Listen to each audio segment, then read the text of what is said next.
Olá, graças a paz. Aqui é o reverendo Flávio Ferraz de Queiroz, da Igreja IPMR, cidade de Guidoval, Minas Gerais. Nós vamos estar sempre garimpando boas informações, boas mensagens na internet e bons conteúdos. Nesse podcast nós vamos trazer aqui uma mensagem do reverendo Hernandes Dias Lopes. Nesse vídeo ele trata a respeito de assuntos importantes referente à reforma protestante e um pouco também da história da igreja. E ele também cita o lema da reforma protestante, Igreja Reformada, sempre reformada, né? É um dos lemas da nossa igreja, que está até no logo da nossa igreja, no círculo em volta do nosso logo. Sem mais delongas, vamos ouvir com a palavra o reverendo Hernandes Dias Lopes. Podcast, e você é muito bem-vindo. Hoje eu quero fazer uma pergunta bem direta e pessoal a você. Você acredita que a igreja evangélica brasileira precisa de uma nova reforma? Bom, eu quero tratar desse assunto de forma bem clara com você. Então não vai embora não, que nós vamos tratar desse assunto logo depois da vinheta. Há um lema da reforma conhecido por todos: Igreja reformada, sempre reformando. A igreja precisa sempre avaliar a sua doutrina e a sua prática à luz das Escrituras. E sempre que houver um desvio para lá ou para cá, ela precisa retornar. Retornar. Reforma não foi um desvio, foi um retorno. A reforma foi um retorno à doutrina dos apóstolos, às Escrituras, à centralidade da Bíblia.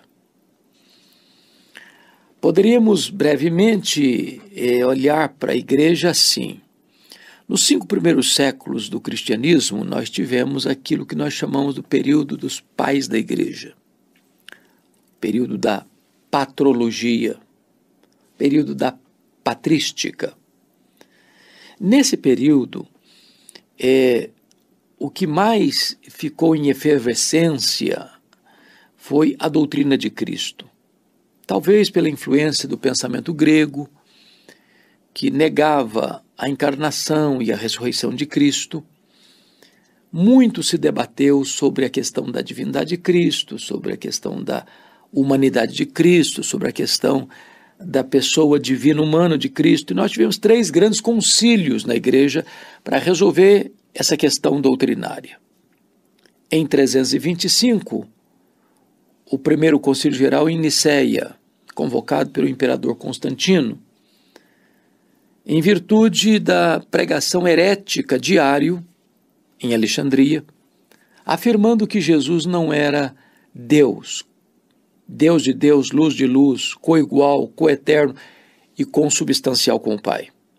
Então Atanásio triunfa sobre as teses heréticas de Ario e define a doutrina tão gloriosa, tão posta claramente nas Escrituras, que Jesus Cristo é verdadeiramente Deus, Deus de Deus, luz de luz, coigual, coeterno e consubstancial com o Pai. Mais tarde, em 381, é necessário um outro concílio, concílio de Constantinopla, para enfatizar a doutrina da perfeita humanidade de Cristo. Então nós temos uma pessoa e 2 naturezas distintas. Ele é perfeitamente Deus, mas ele é também perfeitamente homem. E só mais tarde, no Concílio de Calcedônia, em 451, é que fica definido com total clareza a doutrina da pessoa teantrópica, ou divino-humana de Cristo. Ele é Deus, ele é homem, numa única pessoa. De tal maneira que Jesus Cristo é Deus e homem, é homem em Deus. É a sua natureza divino-humana, a sua natureza divino-teantrópica, ele é Deus e homem. Não são 2 pessoas, é uma única pessoa com 2 naturezas distintas. Depois nós tivemos um período longo da igreja, que nós chamamos do 5º ao 15º século, são 1000 anos de história. Nesse período nós tivemos o que nós chamamos de Idade Média, ou a Escolástica, ou conhecido também como período das trevas, ou Idade das Trevas. Foi nesse tempo que a igreja tornou-se robusta politicamente, economicamente, mas entrou num declínio cada vez mais decrescente no que tange à sua fidelidade doutrinária e à sua pureza moral. A igreja foi se corrompendo.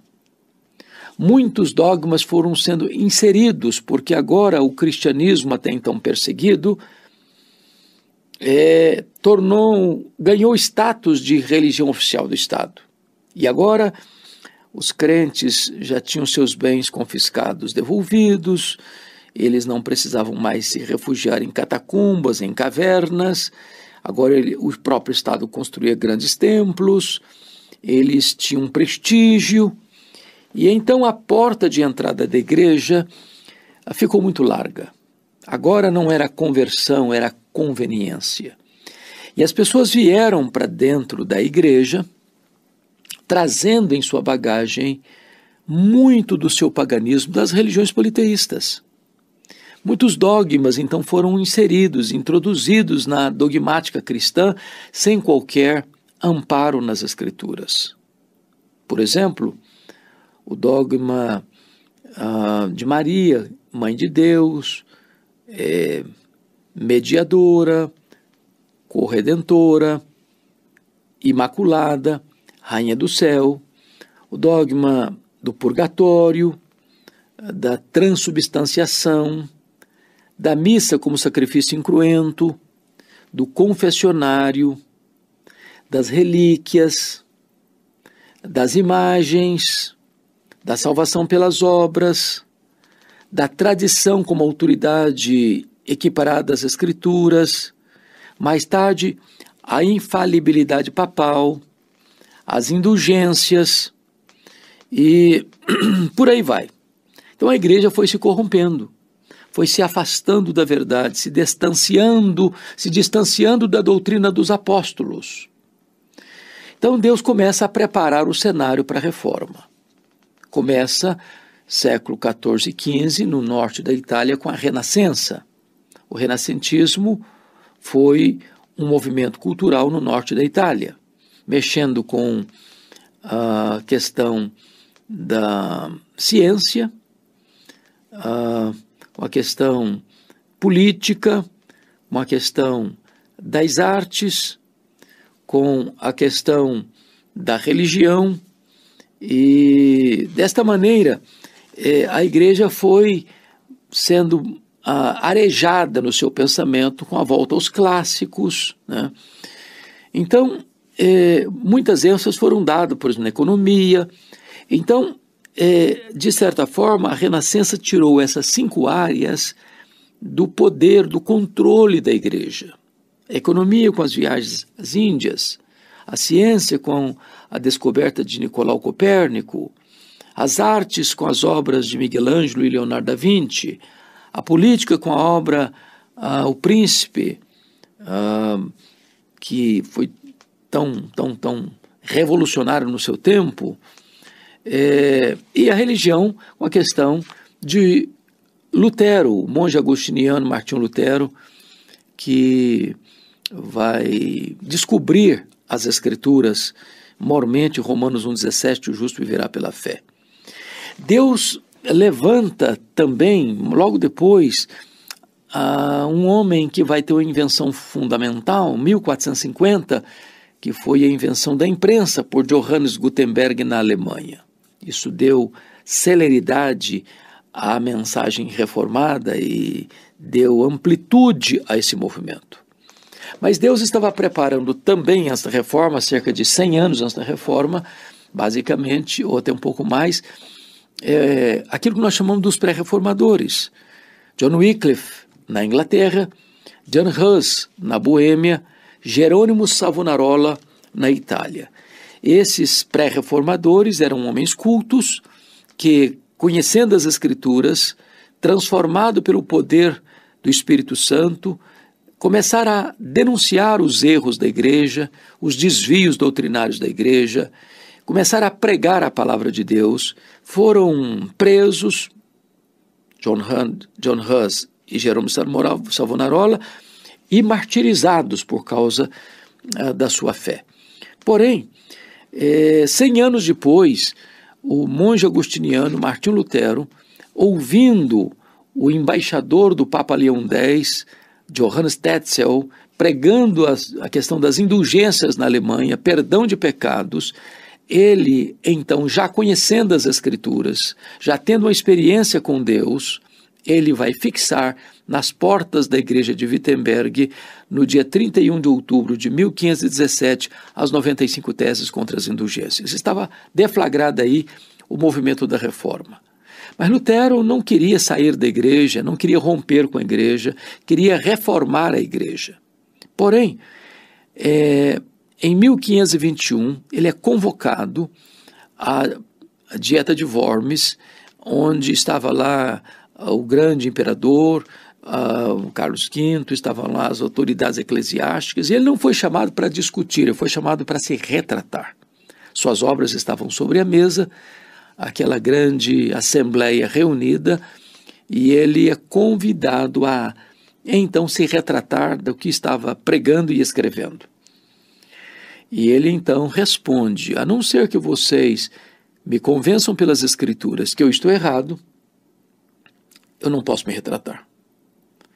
Porque não é legítimo nem lícito a um homem agir contra a sua consciência. Aqui eu fico, aqui eu me estabeleço, e que Deus me ajude. Então ali foi o corte radical, ali foi a divisão real. Ali ele percebeu que não dava mais para caminhar junto, que não tinha esperança de uma mudança da igreja, e então estava estabelecido de fato, de verdade, a reforma do século XVI. Deus levantou outros reformadores, Melanchthon, por exemplo, Beza, Calvino, Farel, Busser, e tantos outros, né? Zwinglio, e esses homens foram fundamentais para que as ideias da reforma pudessem ganhar músculo e celeridade e amplitude. Deus levantou um francês, um intelectual, chamado João Calvino, que, fugindo da perseguição da França, passa por Genebra. Já tinha escrito a sua obra principal, a sua obra das Institutas da religião cristã, e quando passa por Genebra, o Farel, que era o pastor da igreja, convidou para ficar. Calvino disse: não, eu não vou ficar, eu tenho um outro chamado, então eu preciso de você aqui. Não, mas eu não vou ficar. Então Farel lhe disse: olha, se você não ficar, eu lhe farei uma oração imprecatória para Deus amaldiçoar a sua vida. E ele, constrangido por isso, ficou. Começou a pregar a palavra de Deus em Genebra, mas Genebra não estava preparada ainda para a reforma. Expulsaram Calvino, expulsaram Farel, e eles foram para Estrasburgo em 1538, e em 1541 convidaram eles para voltar, e Calvino fez exigências para voltar e voltou. E ele volta para Genebra e continua em Genebra de 1541 1641 a 1541 a 1604. Então, ele fica ali até o final de 1564. Ele fica ali, então, de 41 a 64, o ano em que ele morreu. É importante dizer que Calvino foi o grande cérebro da reforma. Nesses anos que ficou em Genebra, de 1541 a 1564, Genebra vai se transformar numa referência do que era a ação de Deus na história, de transformação da sociedade, de influência na academia, de influência na economia, de influência na política, e ele foi o grande mentor, portanto, da reforma. Deus levantou outros instrumentos, como disse, e a reforma então foi ganhando musculatura, foi ganhando corpo, não sem dor, não sem lágrimas, não sem sangue. Por exemplo, em 1572, dia 24 de agosto de 1572, à noite de São Bartolomeu, Catarina de Médici manda matar os huguenotes. E numa única noite, 24 de agosto, mais de 70 mil huguenotes, mais de 70 mil calvinistas franceses foram assassinados. Na Alemanha, a Guerra dos 30 anos, 1618 a 1648, mais de 1 milhão de pessoas morreram. A perseguição na Inglaterra não foi tão diferente, sobretudo sob a liderança de Maria Tudor, 1553 a 1558, onde houve uma grande chacina na Inglaterra. Grandes lutas vieram depois disso. Então a reforma se estabeleceu, a reforma foi ganhando forças e, pela graça de Deus, o evangelho foi crescendo e prosperando.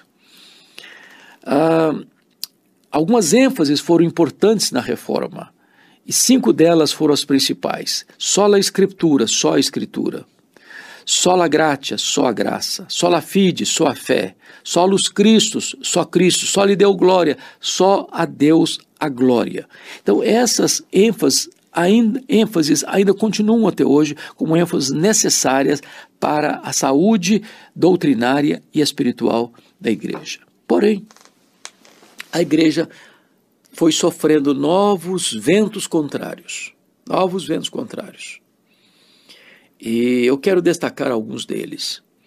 Primeiramente, você se lembra aí do racionalismo francês do século XVII, do iluminismo francês do século XVIII, e na esteira desse pensamento racionalista, iluminista, ateísta, vem então a questão da teologia liberal. E o liberalismo teológico é um câncer.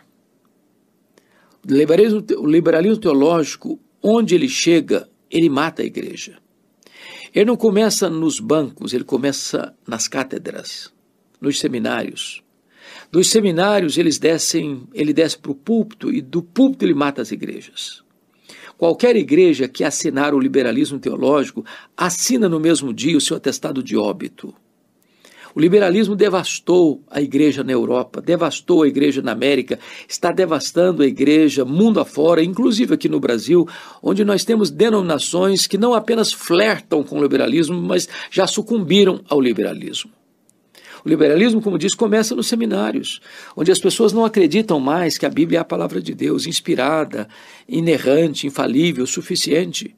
Eles fazem uma leitura da Bíblia, como o de Bélios, numa análise do crítico literário e não gramático histórico. Então vem aí outros homens, por exemplo, com Rodolfo Bultmann, dizendo, não, a Bíblia está cheia de mitos, nós temos que demitologizar a Bíblia. Então, hoje não faltam aqueles que, não, nós temos que atualizar a Bíblia, nós temos que ressignificar a Bíblia. Quando a palavra de Deus não é velha, não é nova, ela é eterna. Ela não passa, ela não fica caduca, ela não fica obsoleta, ela não fica ultrapassada, ela não é a única regra de fé e prática dada por Deus à sua igreja. Portanto, onde o liberalismo chega, ele destrói.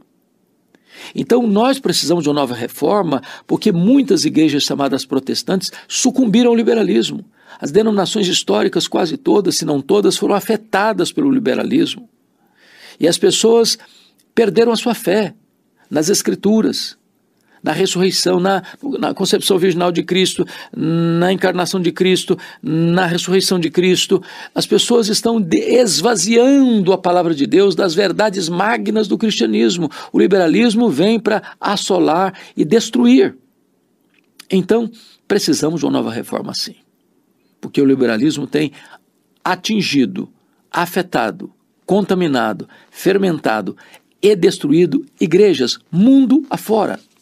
Em nome do intelectualismo, esses professores liberais se infiltram nos seminários, destilam seu veneno, formam os seus adeptos. E esses, como falsos pastores, sobem aos púlpitos para negar a palavra de Deus, para angariar para si adeptos, e eles são lobos em vez de pastores, destruindo a igreja de Deus. Então, essa é a primeira ameaça à igreja que precisa, que carece de uma nova reforma para um retorno às Escrituras, à credibilidade das Escrituras, à supremacia das Escrituras, à primazia da pregação. Mas nós temos um segundo aspecto que atinge a igreja e que leva então a essa necessidade imperiosa de uma nova reforma, que é o sincretismo religioso. Sobretudo aqui no Brasil. O Brasil é um país de uma composição racial muito interessante.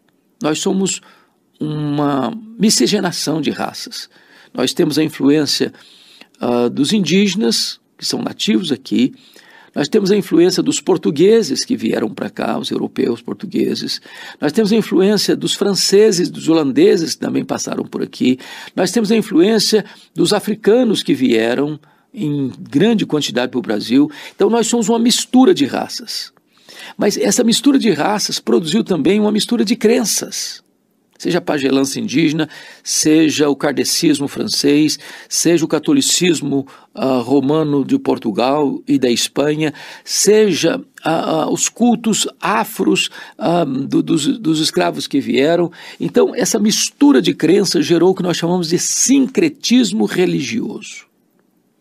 E aí, nós estamos vendo que muitas vezes as pessoas saem dessas religiões sincréticas, vêm para uma chamada igreja evangélica e se introduz um outro tipo de misticismo, de sincretismo religioso. Sal grosso, copo d'água em cima do rádio, como se aquela água que foi orada pelo pregador tornasse uma água benzida com efeitos terapêuticos. Óleo de Israel, como se tivesse alguma coisa mística nisso. Pessoas que mistificam completamente as experiências que elas têm, é o óleo ungido, é a toalha suada, gente até comprando lote no céu. Pessoas importando as práticas judaizantes para dentro da igreja evangélica.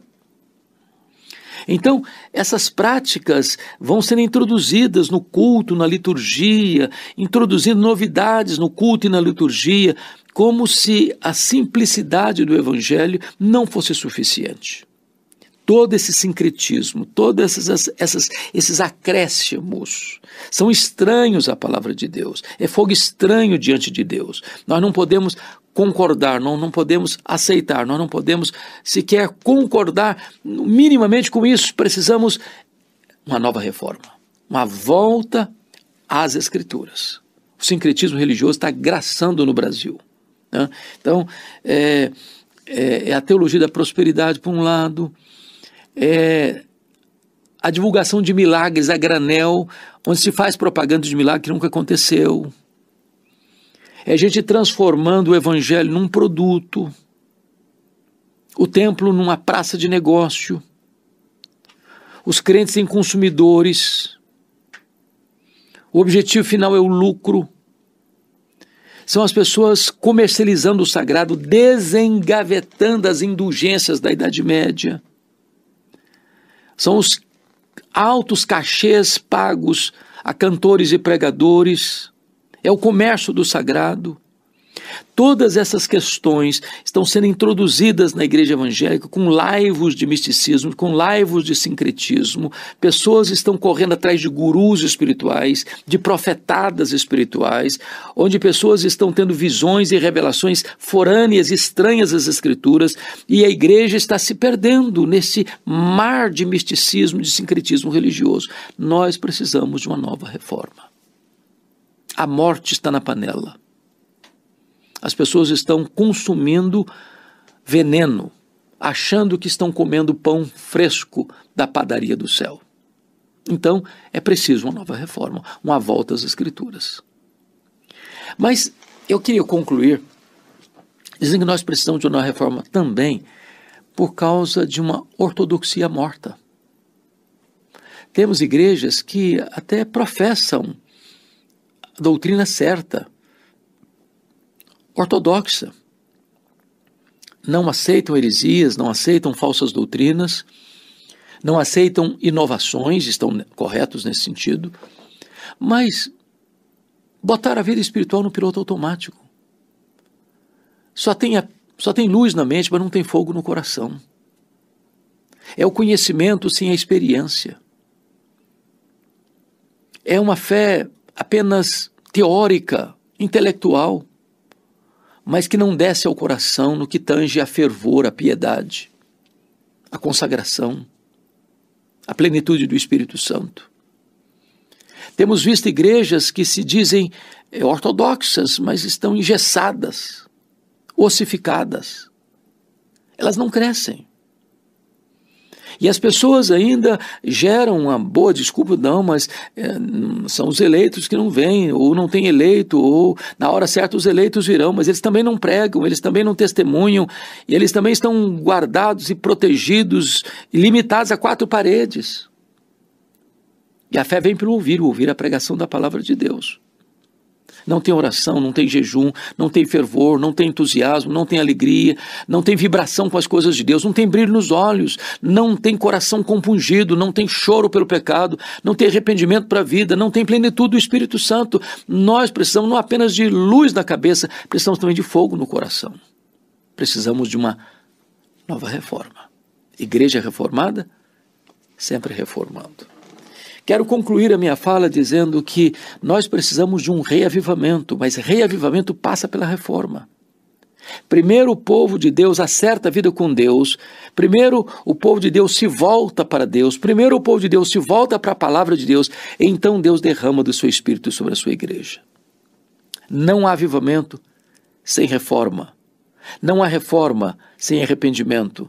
Não há mudança no que tange a fervor espiritual se primeiro nós não colocamos a nossa vida certa com Deus no altar de Deus.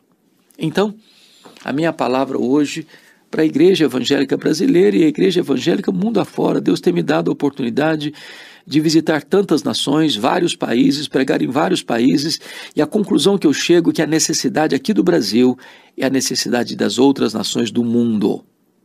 A reforma não pode ficar estagnada lá no século XVI, 1517. Hoje precisamos de uma nova reforma. Uma volta às Escrituras, uma volta à doutrina dos apóstolos, uma volta ao cristianismo primitivo, uma volta à ortodoxia e à piedade, uma volta à teologia ética, uma volta ao credo e à conduta, uma volta à simplicidade da fé cristã.